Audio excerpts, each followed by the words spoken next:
Every day we make decisions. Some are big, some are small, like whether to buy that lottery ticket or to wear your favorite shirt. We also face difficult choices in life, like deciding what career to pursue or who to be friends with. But did you know that sometimes these small, seemingly insignificant choices can have huge consequences? What if a random act of kindness could change someone's whole life? Let's find out in today's story. Daniel was an intelligent boy, but he had almost everything a kid could need. He just didn't have anyone to love him. When Daniel was 6, his father died. Since then, his mother worked morning and night as a waitress to support the family.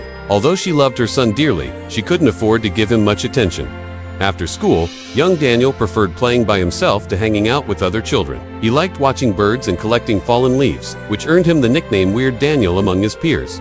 Daniel was used to sitting alone during recess, eating his mom's sandwiches and sipping water from a canteen. It was the only way he knew how to survive. But the situation changed unexpectedly after he met Ryan. One Saturday, Daniel was walking back from the library when he saw a group of older boys kicking a soccer ball. He tried to walk around them, but they blocked the entire sidewalk. The boys surrounded him and jeered. "Hey, Weird Daniel, where are you off to? Are you afraid we might take your books?" Daniel froze in fear, unsure what to do. He wanted to explain that he wasn't weird, that he had a reason for studying so hard. But before he could say a word, the boys snatched his books and scattered them across the sidewalk. Daniel stared at them in disbelief. His heart sank. His mom had spent her last money to buy him those books. He couldn't believe they were ruined. But that was far from being the worst part. The biggest problem was that the books contained all his research for the upcoming science fair. Without them, there was no way he'd win the competition. And he really wanted to win because he'd been working on this project for months. At that moment, a boy with a bunch of freckles and red hair stepped out from behind a tree. "Hey, leave him alone," he said, walking towards Daniel. The bigger boys scoffed. "Oh, look, it's Ryan, the hero. What are you gonna do, Red?" One of them sneered. Ryan wasn't intimidated. He pulled Daniel closer. "Let's go. I'll help you," he said. Daniel looked up at him in surprise. Ryan was known for his quick wit and bravery. He wasn't afraid to stand up to anyone, especially not for a nerd like Daniel. "Thank you, Ryan. Thank you for saving me," Daniel whispered, unable to believe that someone could be so kind. From that day on, Daniel and Ryan became best friends. They hung out during recess, did their homework together, and explored the city. Ryan was the only person who knew how hard Daniel worked and why he spent all his free time in the library. Daniel was grateful for his friend's help and support. But he didn't realize that Ryan had once been on the other side of the fence. He had been the bully who enjoyed making fun of others. However, after meeting Daniel, he understood that being kind to others was much more important than being cool. Years flew by. Daniel and Ryan graduated from high school. They both entered university. Although they chose different fields of study, they still remained best friends. But only Daniel knew how much Ryan had changed. Several years later, Daniel got a call from Ryan. His voice sounded upset. "I'm so sorry, man. I completely forgot about our anniversary of friendship. I have so many problems. My girlfriend broke up with me. My roommate stole my laptop. Oh, and my professor gave me a failing grade for my last project. I want to quit, but I can't disappoint my parents. I don't know what to do," Ryan said dejectedly. Daniel listened patiently and then asked, "Did you try asking your professors for help?" "Yeah, but he just said that I should have completed the project on time. I really don't get it. I worked really hard on that thing," Ryan complained. Daniel stayed quiet for a moment. "Look, Ryan, I understand your situation, and I know that you're a talented guy who just needs a bit of guidance. You're the smartest person I know. It's a shame to waste your talents. I can offer you a deal. If you help me with my research, I'll help you with yours. How does that sound?" "Really? Are you sure? Thank you. Man, that would be great. We'll make a perfect team," Ryan said enthusiastically. The next day, Daniel and Ryan met at the university library. Daniel was doing research for his future project, which was dedicated to the memory of his father. Ryan helped him collect data, and they discussed their findings over cups of coffee. At first, Ryan felt embarrassed. Working with a nerd like Daniel seemed beneath him. But as time passed, he realized that knowledge was power. And it didn't matter what field you were in, knowledge could always come in handy. By the end of the project, both friends had learned a lot. They presented their research at the annual conference and won third place.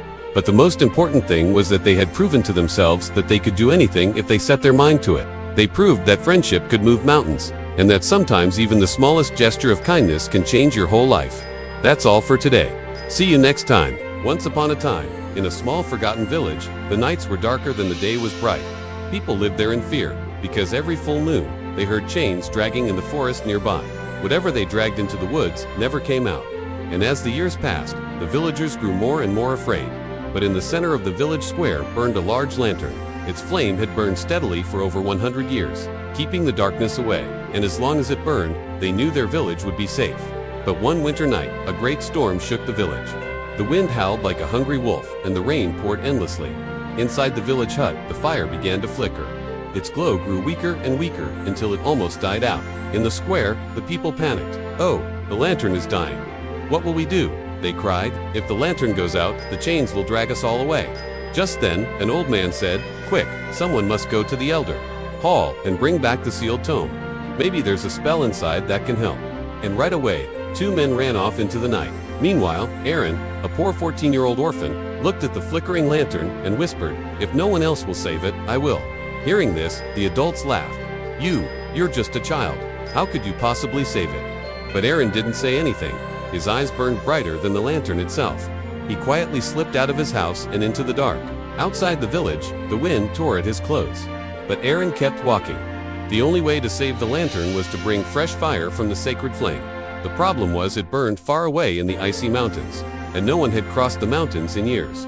The journey would take weeks, and Aaron was only a small child. But he didn't care. He was carrying everyone's hope. He couldn't stop. As he walked through the forest, wolves howled, and Aaron could have sworn he saw shadowy figures watching him from behind the trees. But he kept walking. His feet soon became numb from the freezing cold. One by one, his toes went to sleep. Still, he didn't stop. Then suddenly, he couldn't take it anymore. He fell to his knees in the snow and cried, "Why did I do this? I'm too small. I can't save the village." As he looked around for somewhere to hide, he saw a small cave nearby.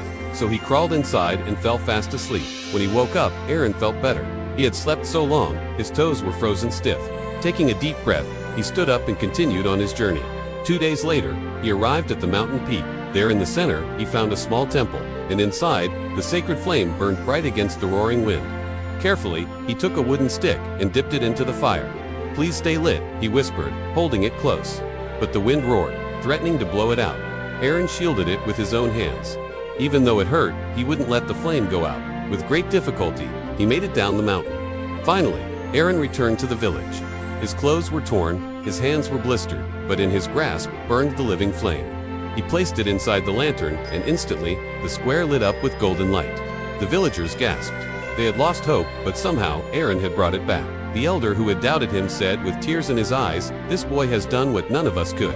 He carried our hope when we had none." Aaron smiled faintly, whispering, "The lantern never saved us. It was the kindness of strangers, the courage to keep going, and the hope that burned inside me that kept us alive." And from that day on, Aaron was no longer the poor orphan. He was the hero who had saved them all. The last lantern teaches us that true strength is not in muscles, but in courage. Even a small heart can carry the biggest hope, and sometimes the light the world needs is hidden inside us. Whenever you feel too small to make a difference, remember Aaron. If he could carry a flame through storms and mountains, then you too can carry hope through life's darkest nights. Now, close your eyes and think about a time when you helped someone or saved the day.